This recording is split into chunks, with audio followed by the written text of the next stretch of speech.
Friends, ಇವತ್ತು ಬದ್ನಿಕಾಯಿ ಬಜ್ಜಿ ಹೇಗೆ ಮಾಡೋದೆಂದು ನೋಡ್ಕೊಳ ಬನ್ನಿ. ಅದಕ್ಕೆ ಬೇಕಾಗುವ ಸಾಮಗ್ರಿಗಳು ಈ ಥರ ಇವೆ.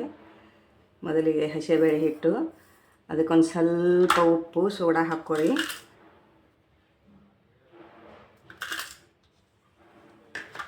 ಸ್ವಲ್ಪ ರುಚಿಗೆ ತಕ್ಕಷ್ಟು ಉಪ್ಪು, ಅಜ್ವಾನ ಕಾಳು,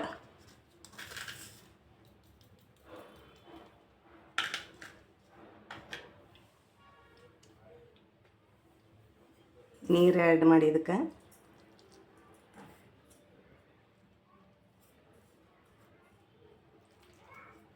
ತಿಳುವಾಗಿ ಬರಬೇಕು. ಹಸಿ ಖಾರ ರೆಡಿ ಮಾಡ್ಕೊಳ. ಇದಕ್ಕೆ ಬೇಕಾಗುವ ಕರಿಬೇವು ಹಾಕ್ಕೊಳ್ಳಿ, 2 ಎಸಳು, ಕೊತ್ತಂಬರಿ ಸೊಪ್ಪು, ಬೆಳ್ಳುಳ್ಳಿ, ಉಪ್ಪು. ಈ ಥರ ಸಣ್ಣಗಾಗಬೇಕು. ಬದನೆಕಾಯಿನ ಹೆಚ್ಕೊಂಡು ಬನ್ನಿ. ಈ ಥರ ಹೆಚ್ಕೋಬೇಕು.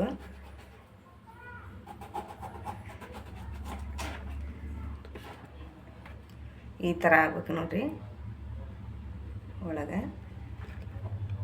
ಖಾರ ಪೇಸ್ಟ್ ಮಾಡಿ ಇಟ್ಕೊಂಡಿದ್ದೇವಲ್ಲ, ಅದನ್ನು ಇದ್ರ ಒಳಗೆ ಹಾಕಿಂಗ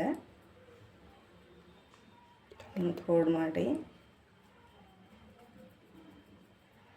ಈ ಥರ ಆಗ್ಬೇಕು ನೋಡಿರಿ. ಒಳಗೆ ಸೈಡಿಗೆ ಇಟ್ಕೊಳ್ಳಿ. ಈ ಥರ ಎಲ್ಲ ಮಾಡಿ ಇಟ್ಕೊಳ್ಳಿ ಒಮ್ಮೆಗೆ. ಹಾಗೆಲೆ ಖಾರ ಹಚ್ಚಿ ಇಟ್ಕೊಂಡಿದ್ರಲ್ಲ ಬದ್ನಿಕಾಯಿ, ಈ ಥರ ಇದ್ದು ನೋಡಿ. ಈ ಥರ ಆಗ್ಬೇಕು.